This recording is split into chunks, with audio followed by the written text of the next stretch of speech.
The archaeologists carefully lifted and moved the 1,200-pound gravestone, which was 4 centuries old.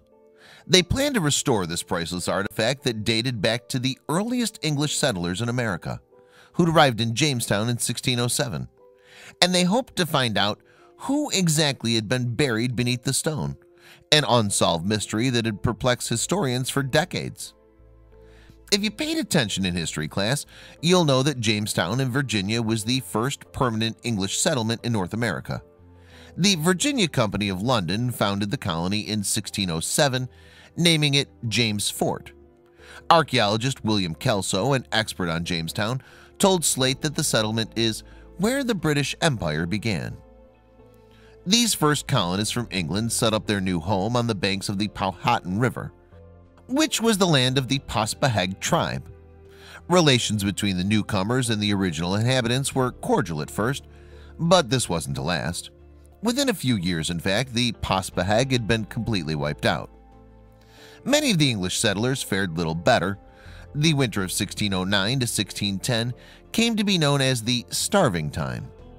There were some 500 settlers at the start of the season, but by the following spring, only 60 had survived, a devastating mortality rate of nearly 90%. Moreover, evidence indicates that this terrible famine led to some of the desperate settlers to indulge in cannibalism.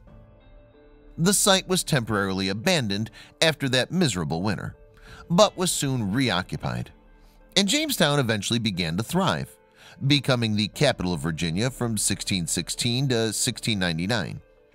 Consequently, it's one of the principal historical sites in the U.S., and archaeologists and researchers have spent many years delving into its secrets. One area that's been the subject of much investigation is the location of Jamestown's earliest churches.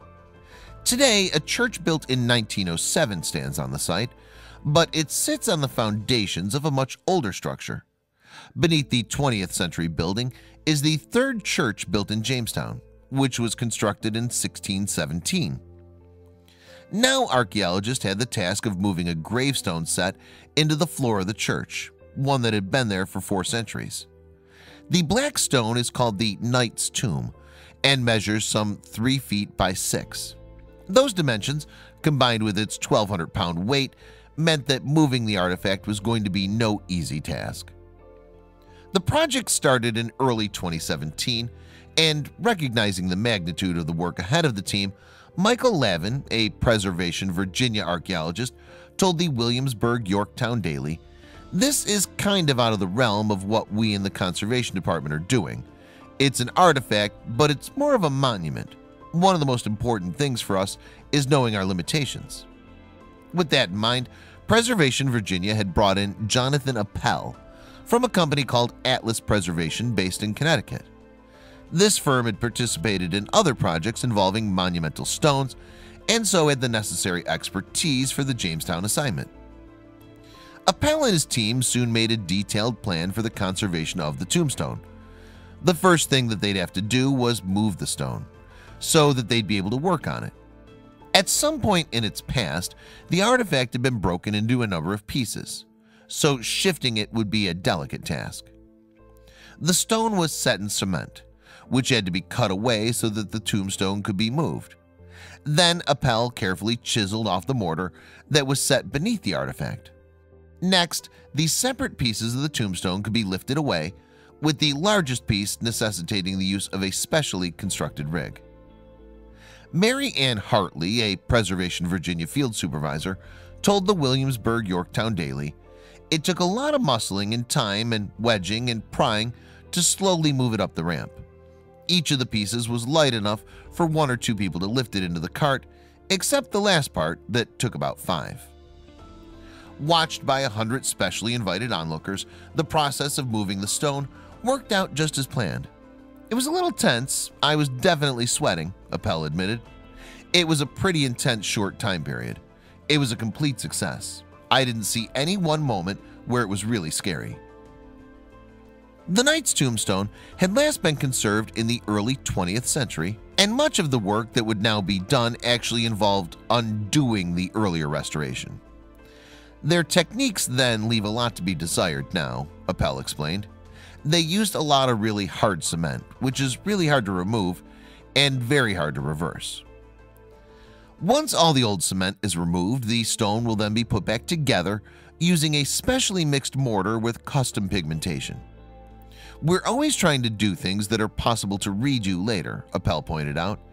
If someone comes back to this and there are issues in another 100 years, we don't want to make it so that it's impossible to do something to this tombstone again. It's going to be in theory reversible, which is an important tenet of historic preservation. Now that the work on the stone, the only one of its kind to survive in America, was well underway, the pressing question was, who had been commemorated by this monument? The shape of a knight is inscribed in the stone. Preservation Virginia's Hayden Bassett said, "That kind of limits the pool of individuals in early Virginia who could be buried there. It's limited to which knights died in Virginia in the first half of the 17th century." Preservation Virginia's research led them to narrow the field of plausible candidates down to just 2 individuals, and both of them had been colonial governors. The first was the Baron de la Warre, Thomas West. The other was Sir George Yeardley. West gave the de la Warre part of his name to the state of Delaware. He died at sea in 1618 while he was returning to Virginia from England. But the researchers concluded that the body buried under the knight's tombstone was more likely to be that of Sir George Yeardley. Bassett explained their thinking. When you're studying mortuary practices, when you're studying monuments, you never want to go to the records of the person who died, he said. You want to go to the records of their offspring, of their family members who are still living. They're the people who are largely going to be dealing with the logistics of getting a massive stone over here. And a journal written by one Adam Thorogood II, a step-grandson of Yeardley, does seem to provide some corroborating evidence. Bassett said, "What they mention is that they would like to have a black marble tomb with the crest of Sir George Yeardley and the same inscription as upon the broken tomb. We believe that might reference this stone."